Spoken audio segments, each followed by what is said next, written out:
Listen, everybody needs a fairy godmother, just somebody to look out for them. Some people call me their fairy smoke mother, others their internet big sister, but you can call me Hannah, the host of Smoke Sash. So come hang out, let's light up and talk everything there is to life. The good, the bad, the ugly, the embarrassing. I've got a story for it all.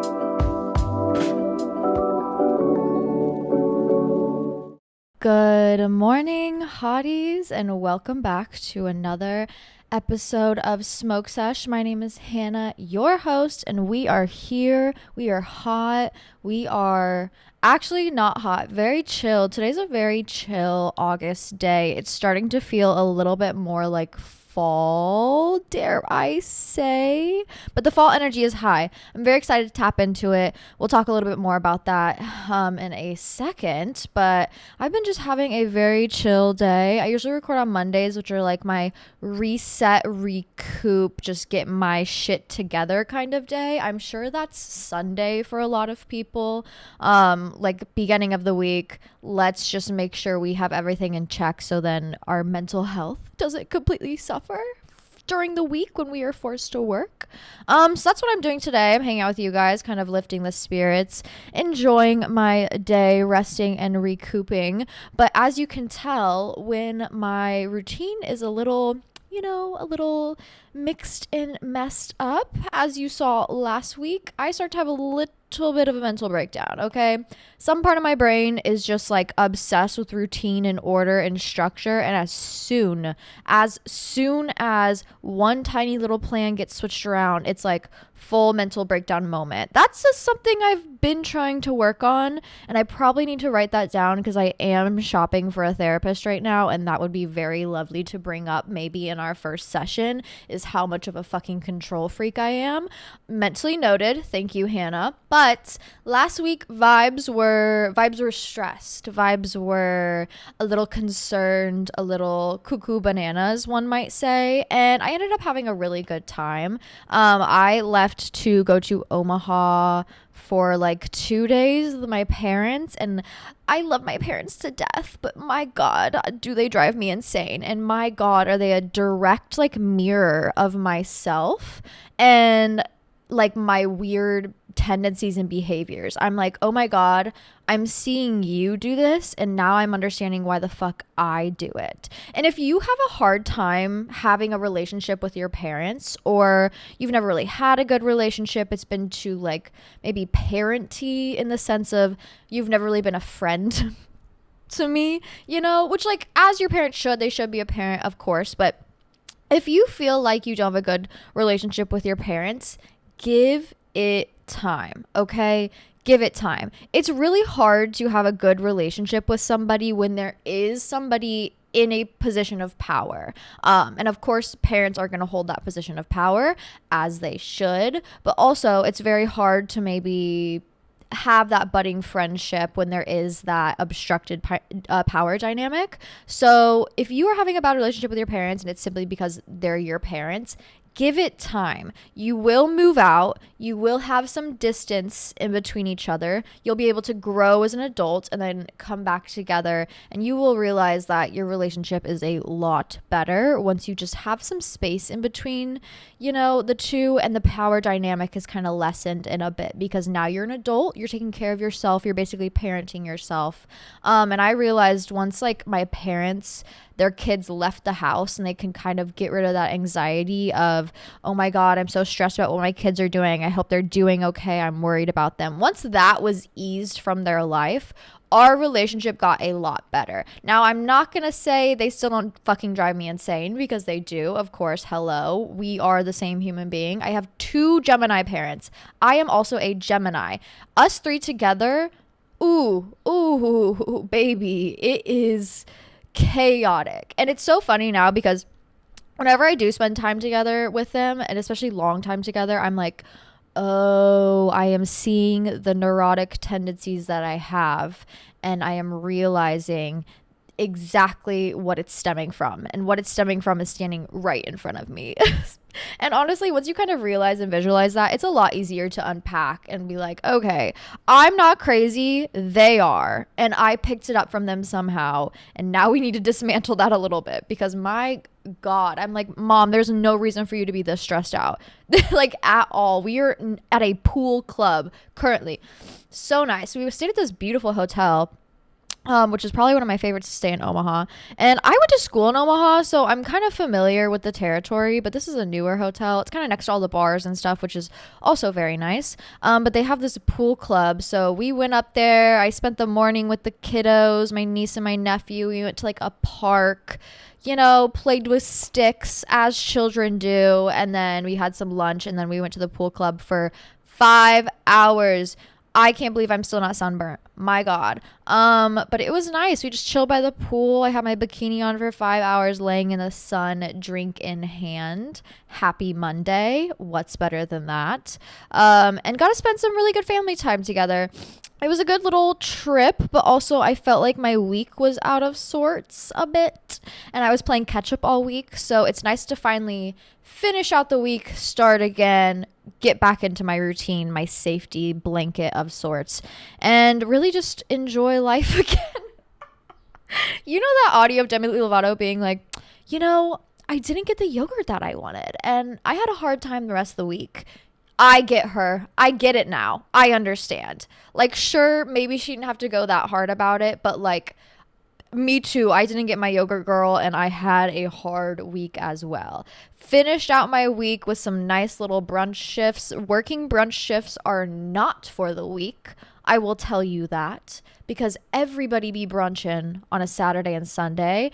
Thank God they're spending money right now because it's no fun when they're like, I want to share one plate between the two of us. I'm like, where's the mimosas? Where's the coffees? Like, let me serve you. Make my life interesting, like order some cocktails at 10 a.m. I'm not one to judge at all, okay? Especially when I'm handing you the bill. Best believe I will not be judging. Okay, order that cocktail, have a good time. My restaurant that I work in is pretty chaotic, so it definitely keeps me on my toes and keeps things interesting. Interesting for sure, makes the time go by fast. But now it's rainy, it's foggy. The temperature has dropped from, what was it, like 100 degrees when we were in Omaha at the pool club to a cool 75. It rained all night.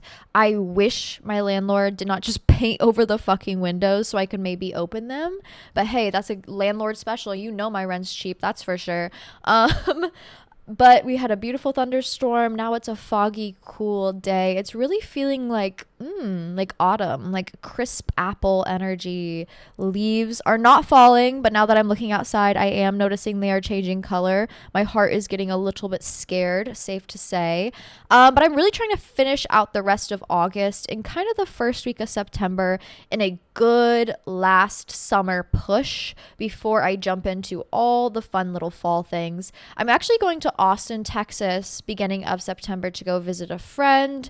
We're going to go swimming, playing in rivers, at waterfalls, things like that. So that will really honestly be my last little summer hurrah, especially because Austin, Texas is going to be hot as hell. No matter how cold it is here, it's going to be hot there. So I'm going to put my bikini on one last time, enjoy my time in the sun one last time before fully diving into all the turtlenecks and knee-high socks and indie sleeves that the autumn is going to bring. But I finally started doing some fall shopping, so I am getting a little more excited, a little more, hype for fall. I'm seeing the plant stores start to close down and be like, we'll be back with pumpkins. Spooky. Oh my gosh. I'm like, ooh, okay, exciting. I love fall. It is a great time, I feel like, for people to really just like chill out. Summer is go, go, go, go, complete travel, accomplish, outside, enjoying your time, you know what I mean? And then autumn, I feel like, is a great check-in because it's forcing us all to be like, okay, pause the chaos. Okay, let's look inwards a little bit. Let's check in on ourselves. Let's make sure that we are taking care of ourselves and we are preparing so then winter is not so bad, okay? I feel like we as humans do this, the animals do this, the trees do this, the squirrels outside my house be doing this because they are stocking up for winter, you can tell. They are booked and busy collecting those peanuts. And best believe I will be collecting my mental peanuts as well, making sure I don't lose my shit in the winter. Okay, everything I do is to prepare for the winter so I don't just completely lose my mind again, because I've been there and we do not want to go back. Anyways, enough being said. I always do these little rambles at the beginning, and I am always like, I doubt people want to listen to this, but every single time I do a long ramble, people always message me and are like, oh my God, that was so fun. I love listening to you ramble. I am hopefully going to be doing some more vlogs here soon, just so you can hear me ramble more about my life. But yeah, with that being said, nothing more else to catch you up on. Really just taking time to chill, relax, enjoy my time, deep clean my house. I got a mop. That's been my most exciting thing this week, other than enjoying Omaha and traveling a little bit with my parents, is mopping my house. What is going on? Literally every day I'm shocked by how much my brain is forming and the changes that I'm making to my routine. Like, bitch, 3 years ago, I was out doing Molly every single night. Up until not even sleeping, up at raves, in random warehouses, eating random substances out of baggies. No care in the world at all. No care for anything other than if I maybe dyed my hair blonder once a month. No disregard for my own human life. Not even thinking about myself for the future. Now I don't know what happened, but I'm like, I need a dehumidifier for my house. I need to mop my kitchen every 2 weeks. I need to start saving money and investing in a Roth IRA. I need health insurance. Ew. Who am I? That is so scary to me, but also thank God something in my brain switched, and now I do have some sort of care for human life, especially my own, because I was a mess back in the day. I honestly had no hope for her, but listen, if you feel like you don't have your shit together and it will never work out, there is just like, you turn 25 and it's like a puzzle piece in your brain slips into position, and all of a sudden your eyes open and you're like, okay, bitch, it's time. Lace those fucking shoes up, put on a comfy outfit, pull your fucking hair back, and let's get to work. Okay? Trust. It'll all work out. Everything will work out. Your brain will put things together eventually. All in natural timing. Don't force it. Don't push it. If you're young, have fun. Enjoy the chaos of it all. Best believe I did. Best believe I do not want to anymore. I got it out of my system. That's the best way to do it. You'll get it figured out. You will. You'll become an adult eventually. I'm still getting there. I'm only 25. I'm basically a child. But yeah, that's really what I've been up to. Kind of just rambling. Sorry. I need to finish my morning coffee so then my brain will fully function. Maybe smoke a bowl. Deadly combo. Should we be bad? Oh my gosh. Maybe in a little bit. Let me get my caffeine in. Let me answer some questions coherently. And then we'll smoke a little bit, get into the silliness of it all. But yeah, that's really all I've been up to. Enjoying life, seeking pleasure, looking forward. That's the theme for August. Love you. Let's dive into your questions. I guess this is a good one to jump right into. Someone asked, what are my end of summer rituals? Ooh. Let's see. What have I been doing and practicing recently? Okay. Enjoying what weather we do have. Okay. It's going to be nice. It's going to be cold some days, but most of the time, especially end of summer, it's going to be relatively nice outside. So one goal for me at the end of summer, especially trying to prep and prepare for winter and really just indulge in the hot weather as much as I can until it's like -30 out, is to like go for a morning or an evening walk in the park. Very simple, very easy. Anybody can do it, okay? If you have a evening off, you don't know what to do with your day, you're tired of being inside an office, inside a car, inside of a musty restaurant, and you're like, okay, I have 2 hours of time to myself. It's a nice day out. No one wants to hang out with me. I don't know what to do. go to a park. All the people locally are at the park, whether with somebody or alone. I promise you. Especially in the evening times, post dinner, everybody's doing their post dinner evening walk. So cute. So cute. Okay. Get outside, go walk around, go look at nature while it's still there. Go look at the trees, change colors, go enjoy, go indulge. That's one big goal that I have, is really just to take advantage. I think I've talked about this before, but yeah, one of my big goal setting things was just morning walk or evening walk, one of the two. If it's nice, let's attempt to get outside. Okay. Another end of summer ritual is kind of preparing my home. I feel like I do a lot of nesting during the winter, which it means either cleaning a lot or buying a lot. And if I'm going to be buying a lot or switching things out, which I've been here for, I'm going on a little over a year now, which means everything that I've had in this apartment I've had for like a year, and I'm wanting to kind of change and switch things up and purge a little bit. So to make that easier on me, I am really just cleaning and collecting whatever the fuck I don't want, putting it in bags, preparing that way. So I can remove all the, unnecessary things from my life. So then I can really just begin anew, especially during the winter, especially when I'm inside a little bit more than usual. I have that clean and clear space to reorganize, redecorate, whatever it may be. One of my big winter goals is actually to do a bedroom makeover vlog. I love my bedroom, but she is pretty bare bones. I'm talking my altar and my bed. That's it. That's all that's there. A TV. Literally, that's it. I'm like, I need this to be comfy cozy, because when I hit that like edible at night and I start spiraling, I need that to be a safe space. You know what I mean? I need that to be a place that I can spiral comfortably. And right now, the yellow walls are really making it feel psych ward-esque. And I don't think that's going to fly in the winter. So I need to purge my clothes, clean it out, things like that. Prepare for winter, that sort of way. Also purging dead ends, split ends, unwanted people, unwanted relationships. There are probably routines and rituals and things that you've gotten into summer that you know cannot last. And you had your fun and you enjoyed your time, but also this is the time for pruning. This is the time for peeling back the layers a little bit, purging a little bit, cleansing your space, cleansing your energy, so then you are prepped and prepared adequately to survive winter and blossom in spring. The same thing that the plants are doing is kind of the energy that I really lean into. Right now, the plants are about to purge their leaves, cleanse themselves so they can survive winter, do better in spring, and that is exactly what I am doing. So I said I just got put on mood stabilizers. Do you have any experience? I'm so nervous. Yes. First time I was put on mood stabilizers, my life changed. It changed completely. The clouds parted. I could maybe see sunshine for the first time in a long time of my life. That was a game changer for me. I was like, oh, this is how I'm supposed to be living. Here's the thing.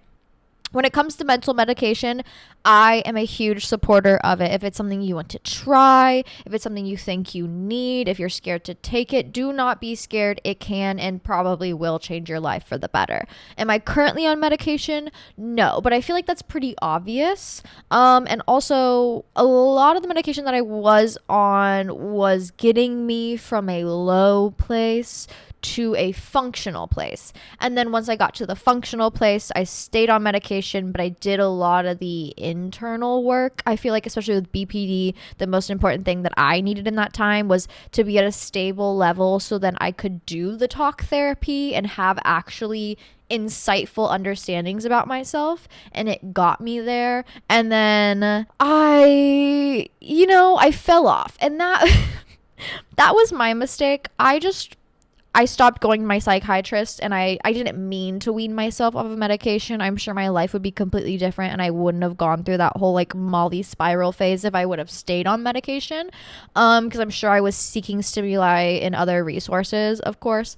But I think medication should not be something you are afraid to take. If you need help with your mental health, that is very normal and very real, bitch. Like, if you get a cut and it gets infected, you have to go on antibiotics. You have no choice. Your arm's gonna fall off. Would you want the same thing to happen to your brain? You know, like, I don't understand why there's so much of a stigma around mental health, especially like talking about it and like seeking resources that are beneficial for you. Like, your brain and your relationship with yourself is the number one thing in your life. Health wise, that should be the number one thing in your life. So if you think you need a little extra help, that's okay. That's okay. Do not be afraid. Mood stabilizers saved my life. I didn't even know I was diagnosed with PPD until I was like, oh, well, when you go to the psych ward, this was the first time I was ever on medication. I went to the psych ward. They're like, here's your pills for the day. I'm like, okay, great. I'm not asking questions. I'm there. I am basically not even functioning. I don't remember a whole lot. Let's be real. They're force feeding me medication, not force feeding. They're handing it to me. I'm taking it. I'm feeling better. So who cares? When I got out, I just kept taking it. It was my normal routine. I felt good. I didn't need to switch things up. And then I was like, you know what? Let me look into what this medication is. For some reason, I awoke in one day and I was like, okay, let me actually look at the label. And it was a mood stabilizer. And then I Googled it and I was like, this is like a mood stabilizer that is known to treat BPD. And I was like, oh, that's what I have. Why did no one tell me this? I don't know. I don't know why they don't tell you your diagnosis. They're just like, oh, you have depression. Go ahead. I'm like, no, it's deeper than that. I feel like it's deeper than that. And that's when I realized, okay, I do have BPD. And then I changed my therapy to talk therapy and group therapy. And that's when I really started seeing success. But medication is great. It is great. Some works for some doesn't work for others. It really is just a game of testing and trying and figuring out what works for you. I mean, everything is. Think about like a new pair of jeans. You buy a pair of jeans, you try them on. Maybe they're too tight. Maybe you're like squeezed into them. It doesn't feel quite right. So you change. You try a different pair, maybe a different style. Okay, these also, I'm a little closer, but not quite where I want to be. So let's try another pair. Medication is the exact same way. If you keep it in your mind like that, you're going to be able to work with yourself and your psychiatrist a little bit better. Because when I was taking medication, I was not thinking of it like that. I was thinking, oh, medication, this is going to solve me, fix me. I don't need to really work with it at all. But if you're not looking for the signs of it not working, you're not going to be able to grow and adapt and give your psychiatrist the information that she or he needs to make medication choices for you. Does that make sense? So pay attention. Ask yourself, am I feeling a little bit better? Am I having any sort of side effects? Am I feeling worse? Whatever it may be. And note those things and communicate effectively to your psychiatrist so then they can prescribe you the best medication available. The only way they are going to be able to know what to prescribe you is based on how you're feeling and what you communicate to them. So the more internal depth and understanding that you do, the better they can do their job. Period. But don't be afraid. If you think you need a little boost, a little help, okay, go for it. It's like an athlete chugging a Gatorade at the end of a race, okay? Sometimes you need a little help, a little refreshing help. That's exactly what I think mood stabilizers are, honestly. Mood stabilizers saved my life. They got me to a place where I thought I could never come out of, which, I mean, chemically, I probably couldn't have, but this fixed the chemical issue in my brain, and then allowed me the space and the time to actually work on myself through therapy and talk therapy. So it was a blessing in my life, and I hope it's a blessing for you. Be real and open and honest with your psychiatrist, especially about medication and how you're feeling and how it's making you feel, okay? If there's changes you want to make, go for it. Try those new jeans out until you find the right perfect pair. How to accept that some of your friends will hang out with people who did you dirty. See, I've never had this problem because when I get done dirty, my friends see that and they don't want to be friends with those people, which is what I think real friendship is, especially if it's like something serious, like very serious. If someone like and I'm a very forgiving person, okay? If I forgive you, like, it's okay, whatever. Maybe I don't want to be around them, but also like I understand we're all human. If my friends hang out with them, it's no biggie. Like, they're not my biggest op. It's whatever. You know, like maybe I just don't want to be around them at all. But also I have forgiven them and moved on from the situation. I just maybe don't hold space for them anymore. Yeah, sure. My friends can hang out with them, whatever. I don't care, you know? But if it's like a big serious thing, like say your ex cheated on you, you know what I mean? And it's like a friendship circle where your friends were friends with your ex, but now you don't want to hang out with them at all, but your friends keep talking to them behind your back and going hang out with the person who hurt you really bad. I don't think those people are your friends. Like, dare I say, I really genuinely don't believe those people are your friends. Because if they were your friends, as soon as they heard that you had your heart broken, shattered into a million fucking pieces by somebody, that person immediately would lose all reputation points with them and they would not want to be with them. Very simple, very simple. Why do you want to hang out with bad people? Something to think about. Why do you want to hang out with bad people? Is it because you're also a bad person and you're okay with people being bad people? Or is that a true marker of good friendship? Something to think about. There are people in this life who will not put you and your feelings aside. There are those people. You do not have to be friends with people who don't care about you, your mental health, your feelings, or your safety. You can find friends who do care about those things. And yeah, I've never had that problem because the friends that I do have don't hang out with people who have hurt me. Like, seriously. I had one friend that I can maybe think of in this situation. I broke up with my ex and she was like my roommate in college and she was like really good friends with my ex for some reason. So I would come home from class and he would be in our dorm room. And I'm like, bitch, what the fuck? Why is he here? I don't want to see him. He just broke my little 18-year-old heart. I'm sobbing in the corner every night. You hear me crying in the middle of the night. Why is he here? Oh, he's always been super nice to me and kind to me. And technically he didn't really do anything to you. So like, it's fine if he's here. Bitch, what the fuck? That's not my friend. Simply put, that's not my friend. And you don't have to stay friends with those people. I'm not in contact with her. After that, I was like, I'm good. I'll find different people to hang out with. Very simple. I know it's hard to break friendships and break ties, but especially during this Mercury retrograde, it's asking us to reevaluate relationships with people and the people that we have in our lives and ask ourselves, you know, like, are they being a good friend to us? You know, are they really wanting the best for us? Is this person actually opening and holding space for us to be ourselves? And if they're not, I'm telling you, and I'm giving you the opportunity to not be around them. I'm giving you the permission that you need to not have those people as your friends because you're deserving of good relationships. Okay. How to enjoy a relationship without the constant fear of them leaving. So for me, I healed that wound by loving as hard as I fucking could. Not in the hopes of, well, they'll never leave me if I love them enough. No, more so in the piece of understanding that even if they do leave me, at least I gave them my all and I cannot be mad about loving someone as much as and as hard as I could. You know, at least I had fun. Who cares? Not everything is going to last forever, especially relationships. They're not going to last forever. But if you know you have a set limited time with that person, you don't know when it's coming, when the end is coming. It could be in 90 years. It could be in 9 months. But you know, eventually everything must come to an end. At least I loved as hard as I could have and enjoyed my time as much as I could. I have had some friendship breakups where it's like, damn, I miss them. That sucks. Can't believe it came to an end. But you know what? Even though it did come to an end, I had a fucking blast the entire time we were together.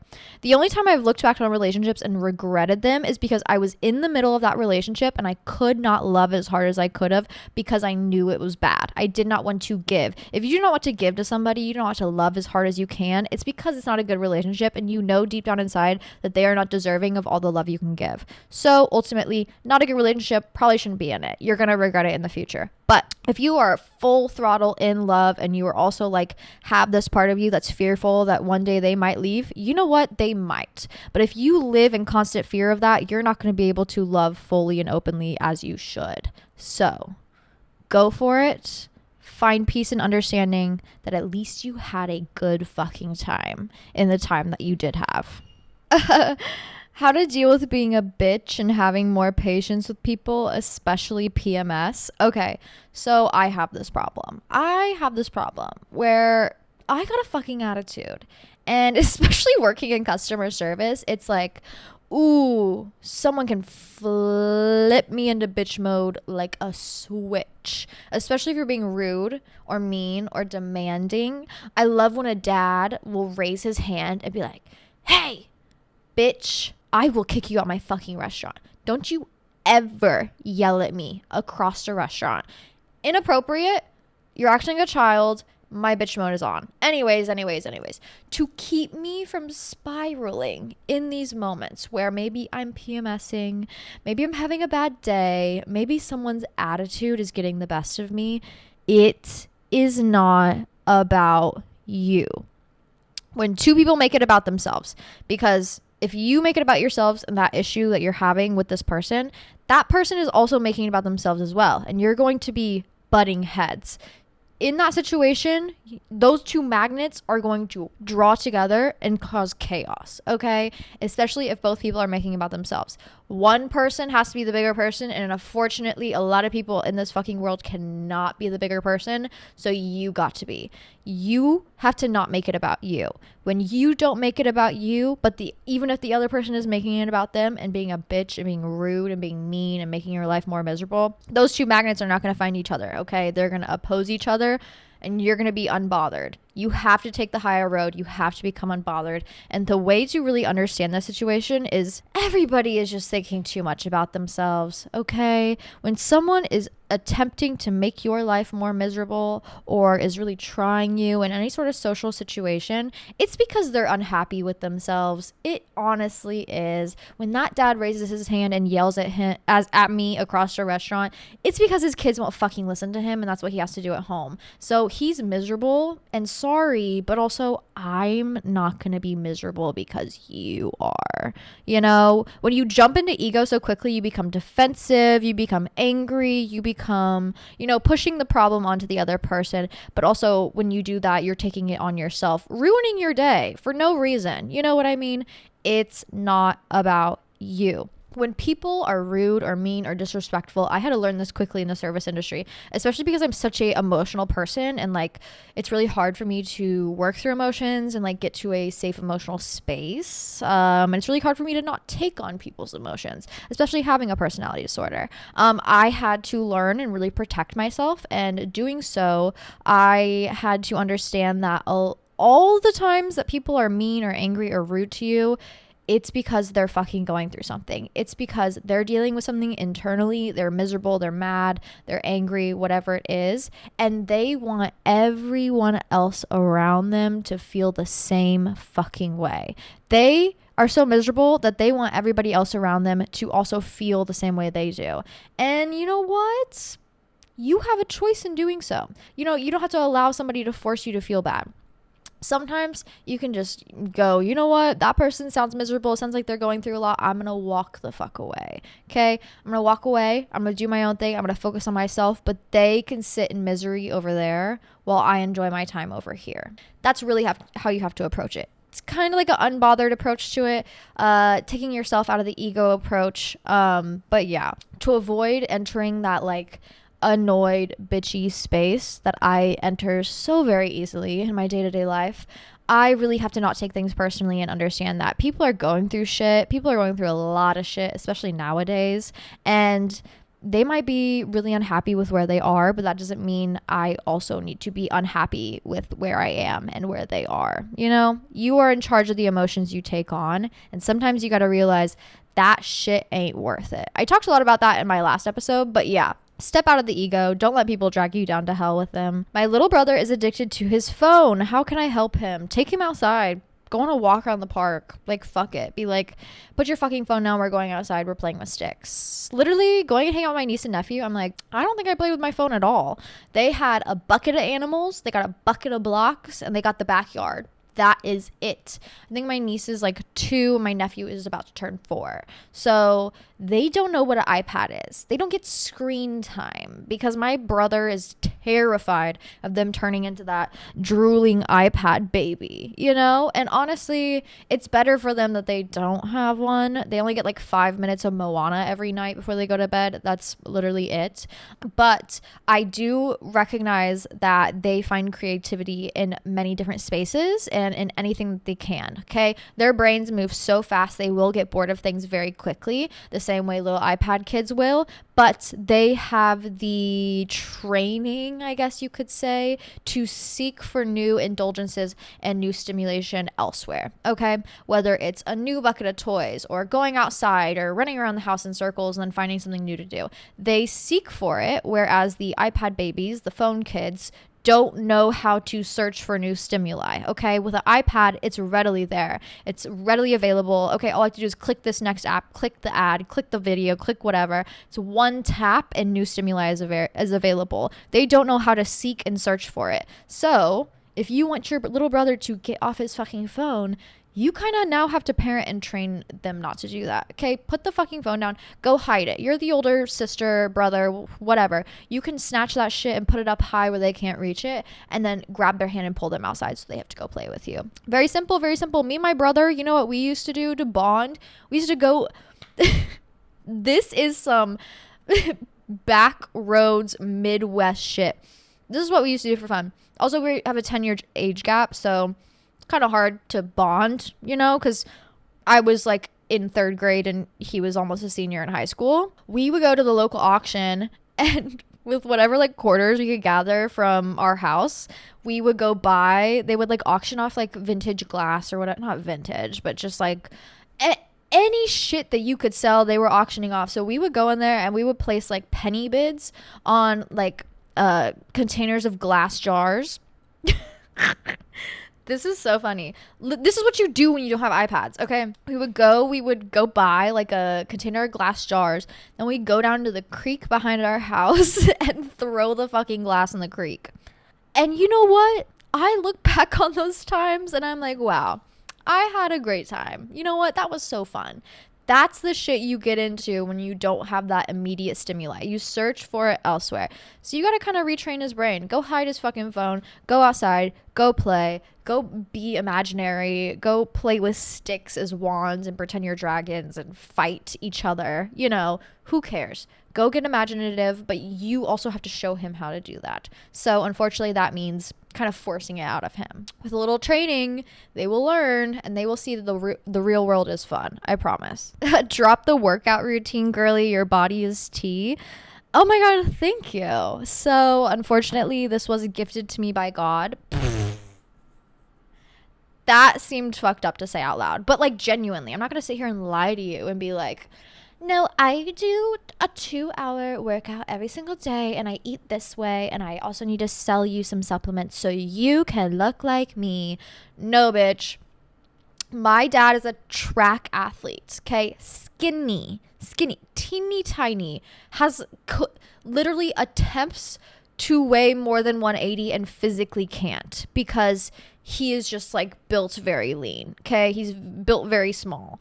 My mom is curvy goddess, all right? Mix the two together, you get me somewhere in the middle, all right? Kind of curvy, also kind of lean. Definitely have like a runner's body where I'm like lengthy and skinny, but also hips. No boobs yet. Maybe one day, but hips, okay? Birthing hips. So yeah, that's how I am the way I am. I also do like a 10-minute ab routine once a day just because I have realized that I do put on weight in my midsection, which is fine, no biggie, but also my pants stopped fitting. So I was like, let me do like a 10-minute workout every day. You would be surprised how little it takes for you to change. Let me repeat that. you will realize how little it takes for you to change. It takes one tiny little step in your routine for your whole world to change, for you to physically change, for you to mentally change. And I honestly started doing my little Pilates workout because for my mental health.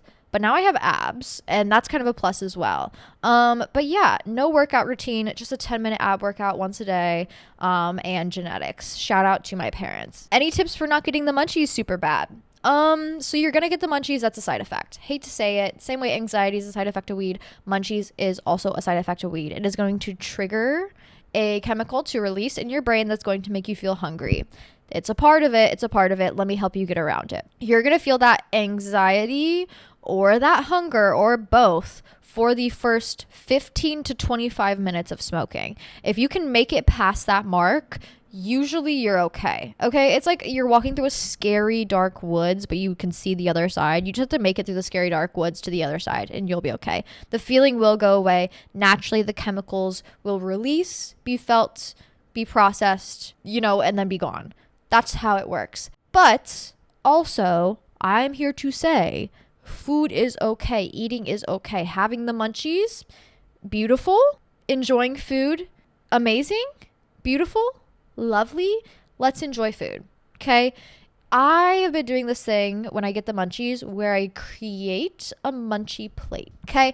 I have my cute little bowl. It's not massive, so I'm not like eating a shit ton. I just have my cute little snack bowl, and I'll put like 3 gummy bears in it, and then like a handful of popcorn, and maybe a slice of chocolate, and maybe like a apple slices and peanut butter. I'll like get a little bit of a few different things, maybe a couple Doritos, and I'll have my snack plate. And it's not a lot of food. It's a snack plate, okay? And I'll eat that and that'll satisfy me. That's been my new munchie move, because if I am unrelinquished, released wildly into my kitchen, I will be basically sitting in the fridge drinking ranch out the bottle. That can't happen. We have to put some sort of like parental control on this brain, and that to me has been my munchie snack plate. I love a snack plate. You gotta indulge a little bit, enjoy, and then here's a fun trick. After you eat, so you stop eating, go brush your teeth. Immediately. As soon as you finish that piece of dark chocolate and it slides down your throat, take a few sips of water, get the fuck up, go brush your teeth. There's something in my brain, like even in the afternoons, like sometimes I'll brush my teeth after I eat lunch, just because like I'll eat lunch, but maybe I smoked a little bit and my brain will be like, more, I need more. And it's like, no, we got to cut that shit. So chewing like a piece of mint gum or brushing your teeth is a great way to kind of stop that hunger cue, because we kind of trained our brains like in the morning and in the evening when we do get that minty substance and we are brushing our teeth, it's bedtime, stop the hunger chemical, we're moving forward. And honestly, I don't know what the science is, but it does work. I'll tell you that. Are sparks necessary in a relationship? I love my boyfriend, but feel nothing when we kiss. This is an interesting one, because like you could just not be into kissing. I'm sure you feel sparks somewhere, because why would you be together if you don't like feel that pang of love in your heart every once in a while? You in a relationship should feel like you get hit with a Cupid's arrow every once in a while. And I feel like that's usually created A, from hormones, but then also B, from your partner putting in energy. So if you're not feeling the spark, what's your partner doing to make you feel a spark? Are you only initiating contact and physical enjoyment by having sex? Or are you building it up and creating that spark by slow burning it and enjoying physical time together without it necessarily being sexual? Are you not doing anything together and constantly laying on his bed while he plays video games for 8 hours and not feeling a spark? Or is he, once a week, once every other week, planning a date for you, surprising you, saying, we're going out tonight, picking the place and taking you out? Are you not feeling the spark because, maybe you're comfortable, you've had enough of the spark, you're 5 years into the relationship, you're just enjoying it? Or are you not feeling the spark because there's no attempt at creating it? That's my question for you. I can't have an answer for you because I don't know exactly what's going on. But if you're not feeling the spark, it's either coming from like extreme comfortability, but like even that, like I'm very comfortable with my boyfriend, I still feel a spark every once in a while. Is it stemming from lack of trying and lack of creating a relationship dynamic? A relationship is not two people being together. It's a two people trying to be the best for each other and attempting to create that relationship better every single day. Just because you're in a relationship doesn't mean you're in a relationship. Okay. I've seen so many couples who are like, yeah, we're 10 years in, but he's never taken me on a date and we never hang out together. And, you know, we only have sex once a month and, you know, we barely talk to each other. It's like, babe, that's not a relationship. That's a roommate. Okay. That's not a relationship. But are you trying? Is he trying? Is Cupid trying? Something to ask yourself. That spark must be created and upheld in order to be felt. Ooh, okay, Hannah. We're really on one today. All right, we're nearing the end of our podcast. I still need to answer like 5 more questions because, hello, I'm having fun. Let's keep it fucking going. But also, I kind of want to smoke. Should I be bad? Should I smoke? Fuck it, let's get into it. Shout out to my sweet angel baby boyfriend for cleaning my bong for me because I am lazy, especially when it comes to cleaning pieces. And in my opinion, that's a man's job. So, shout out to him for this clean ass bong. Let's hit it. Also, speaking of munchies, I have been nonstop craving, and in fact, this is one of my favorite foods to eat, especially during the winter, is jjajangmyeon. I'm hopefully gonna make it a little bit later as like a little video, but this week I'm going to go get that for lunch and then go to the Asian market next door, and I will be making this week peanut chili oil noodles. Very excited about that. If you want to see the recipe, it'll be up on my Instagram, Hannah Marlene. I made guacamole last week and it was so good. I finally shared the guac recipe. You're welcome. And also I've been taking a lot of outfit photos. So if you need some outfit inspiration, I will be posting that soon as well. Go hang out, go have fun. Instagram at Hannah Marlene. Also, so many new people have been joining the Patreon, and I love you so much for that. Thank you so much. We have so much fun over there. I'm literally about to post the Monday affirmations of the week, and we also do a new podcast where I answer every single one of your questions every Thursday. So if you have a dire question, come join, come hang out. I think you'd be surprised at how fun our little community has over there. But welcome to all the new people who are joining, and thank you so much for joining. It makes my heart so happy to be able to create a community and hang out with you guys every week. Genuinely, this is what gets me through the hard times. So thank you. Do you believe in right person, wrong time? No, I don't believe in it. I think it's the right person in the right time. Your time was just limited. That sounds fucked up, but also I think the whole ideal of like right person, wrong time keeps you like holding on to that time and place that ultimately is going to be the past. And we cannot keep living in the past. We cannot keep holding on to things from the past because we need to grow and change and develop as human beings. So no, that was the right person in the right time. You guys just only were allotted that time together in that very moment. So enjoy it while you can and give thanks for that time that you did spend together. Who knows what the future holds? Maybe you guys do eventually get back together. Who knows? You don't. That's for sure. And if you keep holding on to this past ideal of, but maybe one day, but maybe one day, but maybe one day, you're also going to be holding yourself back. That's not what we do. You can't hold yourself back, okay? Right person, right time. Unfortunately, it just ended. I'm sorry. Body confidence at the beach with family. How to feel more comfy wearing bikinis. Listen, I feel very comfortable in bikinis when I'm like around my friends or my boyfriend or literally anybody. But then once I'm around like my family, I'm like, I need to cover up. I need to be fully covered. I don't know what it is.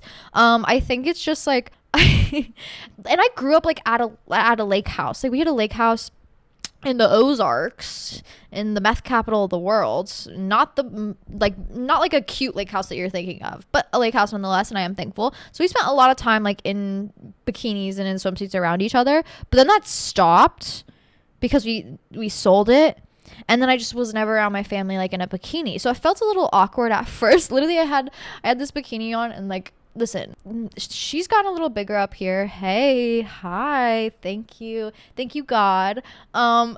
for my next cup size up, but also like sometimes they be hanging out a little bit. My mom was like, hey, fix your bikini like at the pool, and I was like, I can't, this is just my body. Like, I literally can't. Sorry, my body is eating my bikini basically, but also it is what it is. And the more I think about it, the more I'm gonna get anxiety about it, so I might as well just not think about it and live and enjoy. And if my parents are the true progressive people that they say they are, they won't judge me for it. I think she was just like, hey, being like, hey, careful, you don't want to have like a nip slip. It wasn't like a shame kind of thing. I also think just like to feel more comfortable, you do have to just experience it more.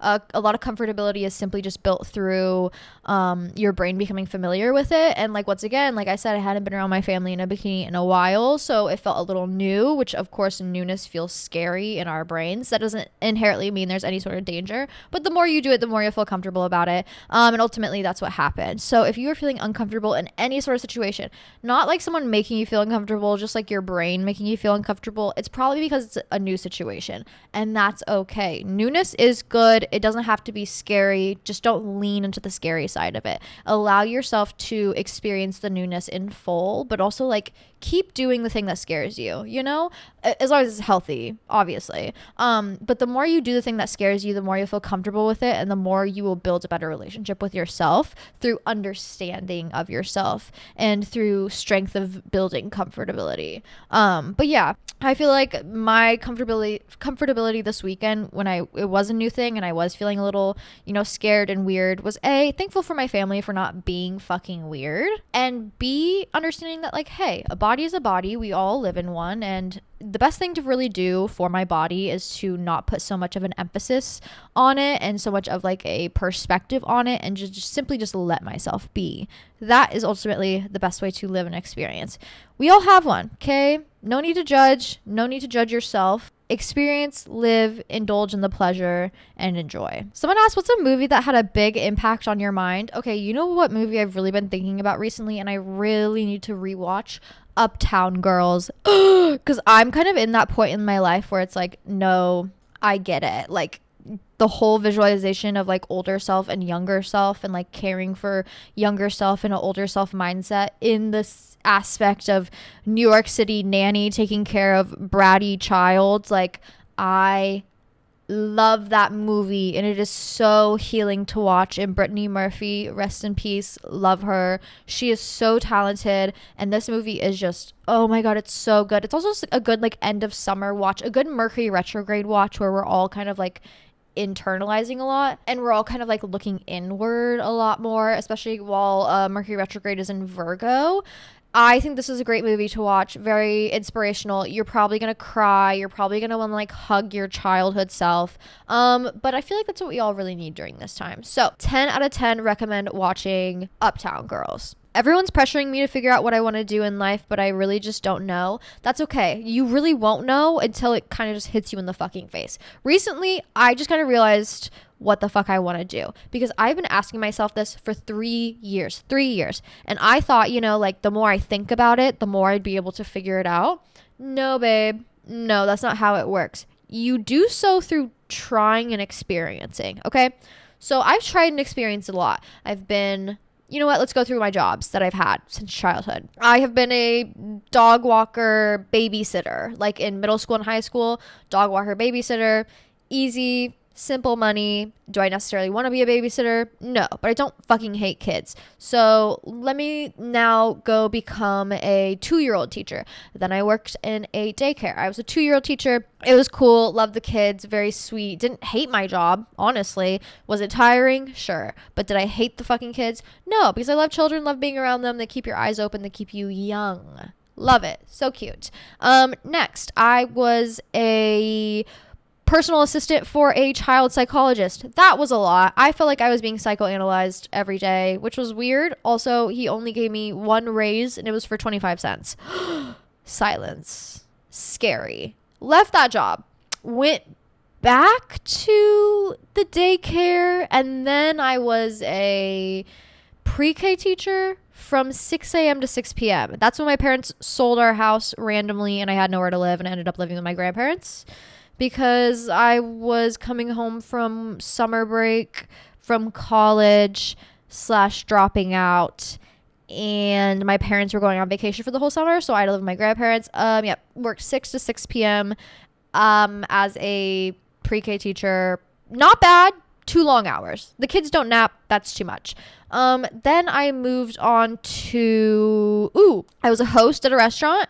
I hosted at a restaurant for quite some time. Then COVID hit.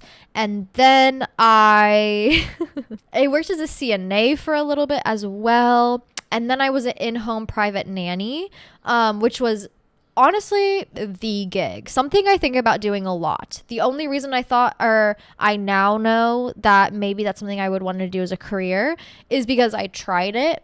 Okay. And it worked out well.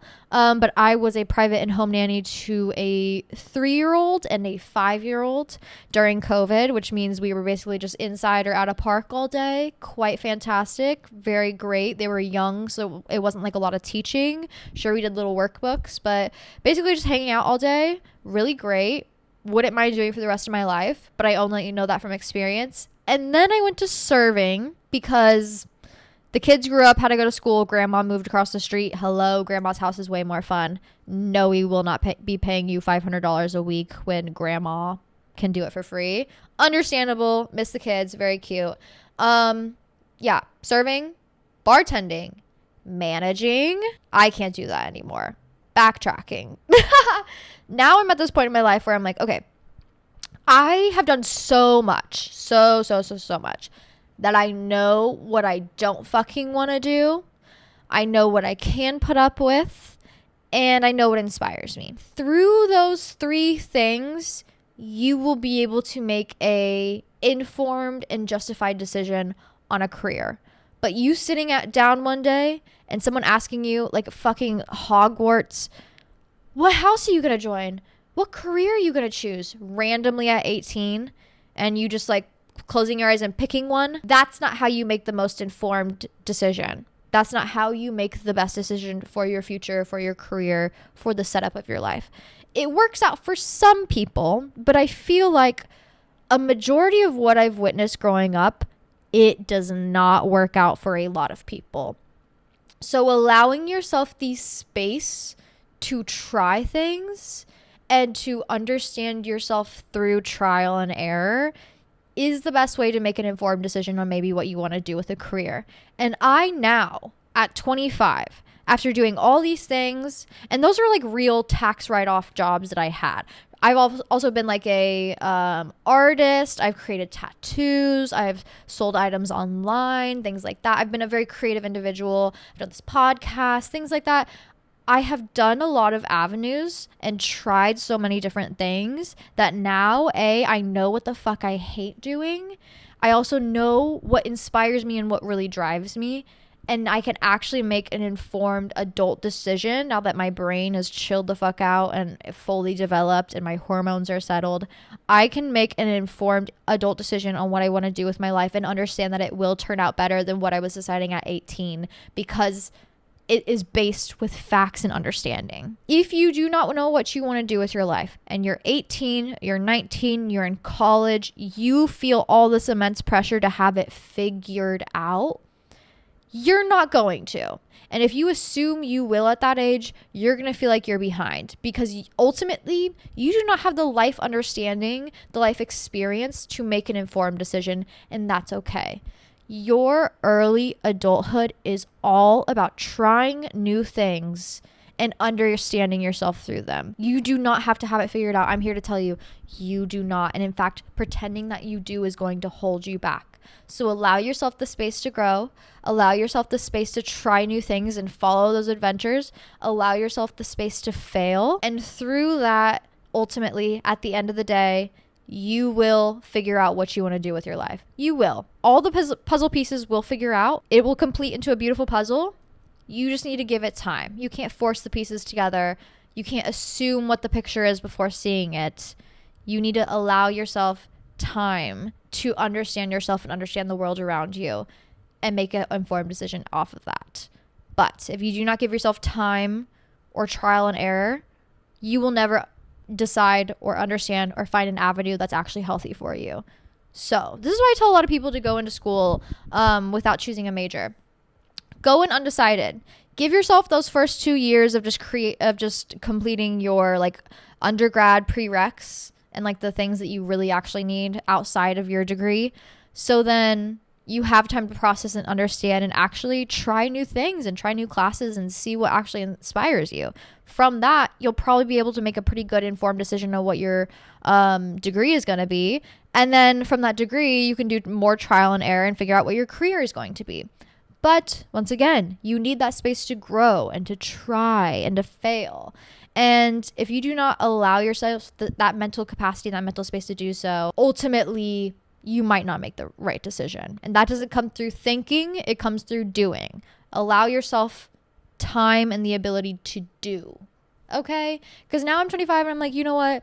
I really took the Lionsgate portal to sit down with myself and ask myself, like, where are we going? Let me give myself space to dream, to script write, to envision myself 5 years from now and career-wise what I want to be doing, and not necessarily like pinpointing it, but understanding the basics of it. Like, do I want to work with people? Do I want to work for a company? Do I want to work for myself? Do I want to create art? Do I want to help other people create art? Like, what avenue do I want it to kind of fall under? And through understanding those categories of what a job entails and the jobs that I've experienced and what they entail, I have been able to make an informed decision on what I want to do with my life. I won't necessarily share that with you because I'm still kind of figuring out the details of it all, and evil eye is very real. But once I do, it'll be a big part of my life and I will share it with you guys. But yeah, I'm excited. And it took a lot of time and it took a lot of like fumbling on my part and kind of stumbling around in this adult life of like, where am I going and where do I want to go? But it was all worth it.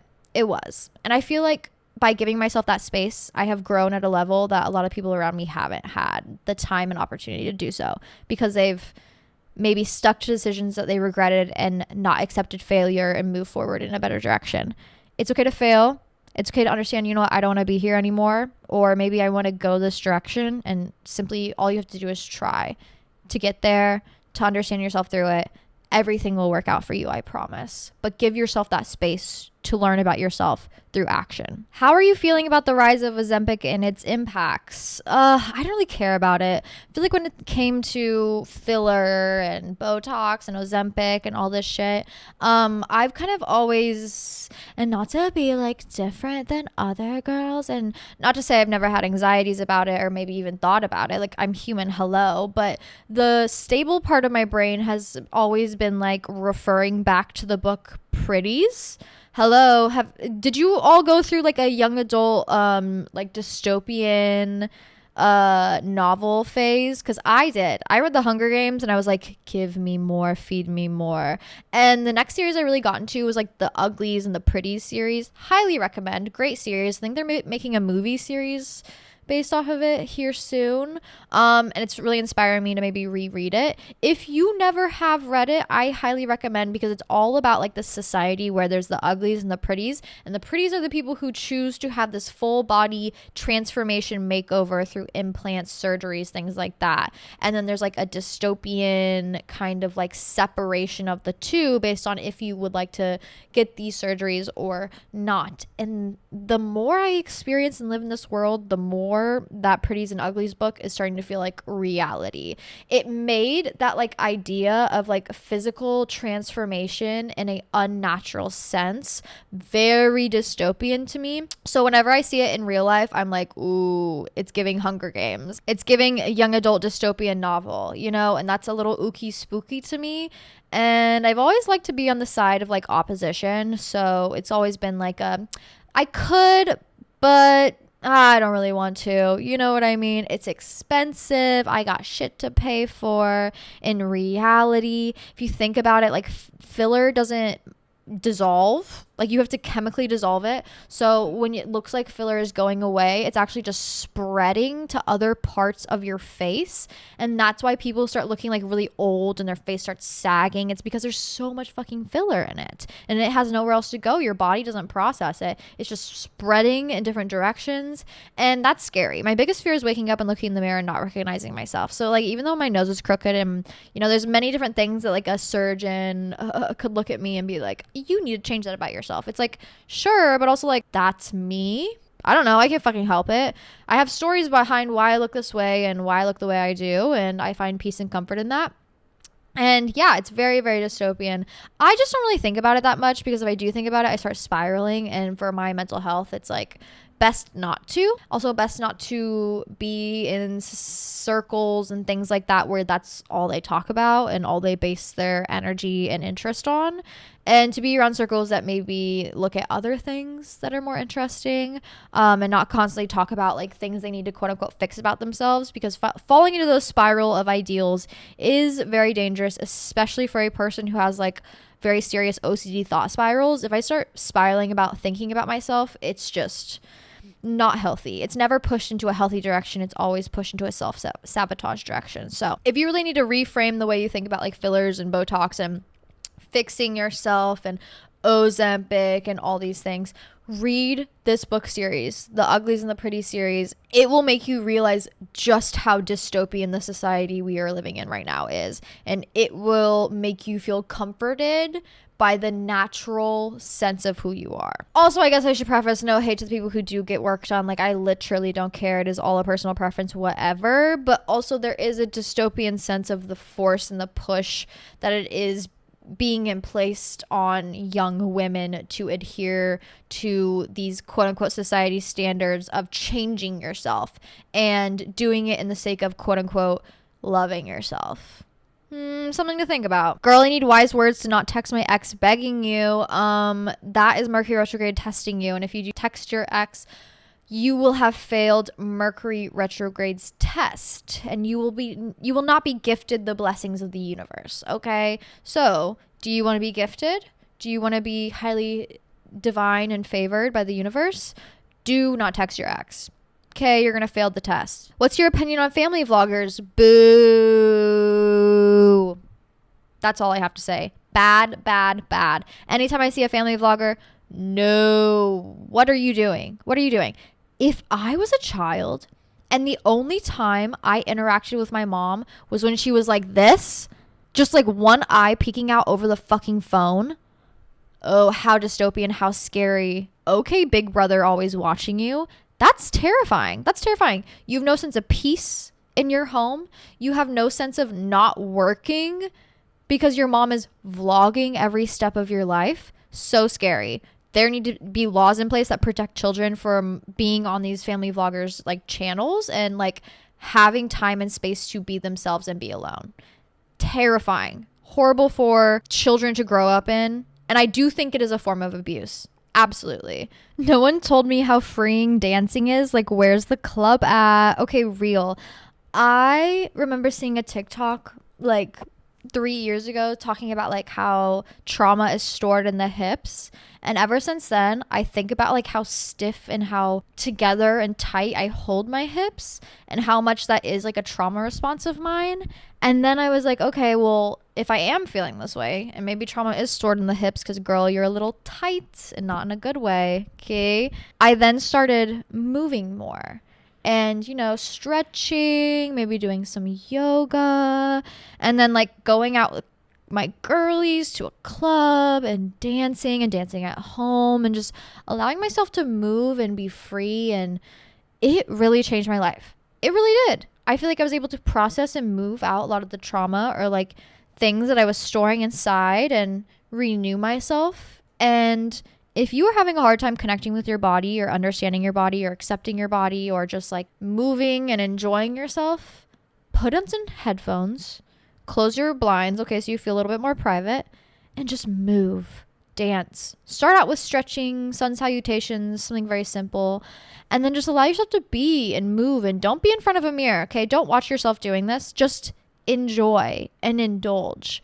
I feel like once I started moving my body and utilizing for what it is, which is a body, and moving what I can move, I became so much more accepting of it, so much more at peace with it. I stopped thinking about it so much. And it's very, very freeing. If you need a good way to just loosen yourself up and free yourself a little bit, go out dancing with the girls. Put on some headphones and dance to your favorite song. Be free. Be that free, 13-year-old girl that you were in your bedroom after your parents went to sleep and you had your headphones on and you were just yourself. be her again. Step into her. I feel like there's so much power in that, and it's a great way to kind of gain your power back, especially when it comes to your body. But yeah, I think that's it with our podcast, you guys. I love you all. Thank you for being here. I had a great time. Great little way to celebrate the beginning of my week, although my week starts at an odd time. I will be celebrating the rest of this rainy little day I think I'm going out with my friends, and we're gonna go get some tacos and maybe some margs. Then we're gonna go see the new Cuckoo movie. Cuckoo, whatever it is, the new Hunter Schafer scary A24 movie. I'm so excited. Last time we saw a movie together, it was Saltburn, and we were off like 2 edibles and a picture of margs, and that was a ride. There's no better experience, especially, okay, winter tips. Great way to enjoy your winter. Go to the movies, go to the cinema with your girls, go eat a little edible, go to the cinema, experience a movie fully in that big ass IMAX screen. Escape life for 2 hours. What's better than that? It's so fun. That's kind of been me and my friends' like favorite easy little get together routine, especially when our lives get so busy and maybe we don't want to go out this day, or it's hard to get all of us to want to go out. Everybody wants to go see a movie, have a good meal, have some popcorn, have a Diet Coke. Okay, at a movie, what's better than that? So that's how I will be indulging with the rest of my day. I meal prepped a bunch of food so I didn't have to think about lunches. Very blessed and thankful for Hannah yesterday for doing that. So I'm going to go make myself like a little rice bowl. And yeah, enjoy the rest of my day. Edit this so you guys can watch. I hope you enjoyed. I hope I was able to inspire you a little bit. Hopefully I was a little bit more positive than Chaos Hannah last week. And could hopefully push you guys in the right direction, especially with this Mercury retrograde when we're all kind of floundering a little bit and feeling like maybe our lives are at pause or we're being tested a little too much. Giving you some tips and tricks to really just chill out. It's really not about you, okay? A lot of people will be angry and upset during this life. You just gotta let people deal with their own emotions and understand what you can and can't take on, especially with the emotional space that you may have in your brain. Is it really worth taking on? Ask yourself, okay? And if you're really stressed out, move, release that energy, move it out of your body physically, go dancing, go enjoy. It's all about the little things, especially at this end of the summer. Indulge in the little things that you can before it becomes fall and ultimately winter. Go experience, go to a pumpkin patch, go dance around in a field of flowers, go swimming in that creek one last time, go to the pool before Labor Day happens, wear those cutoff jean shorts one more time, wear that mini dress one more time, and really just experience and live life. I love you. I hope you have a great week. I'll be posting one more recipe video and some cute little outfit photos if you want to see at Hannah Marlene on Instagram. I haven't posted on my meme page in a while, but I have been collecting some really good memes, and I'm hopefully going to be posting there a little bit more. Sorry about that. And then last but not least, join the Patreon if you want to support me and really just join this community a little bit more. We do talk a lot on the Patreon, and I do post a lot there. So if you want to see more from me, come join patreon.com/mochasastardi. And with that being said, cheers. Have a great week. I will see you all next Tuesday. Mwah.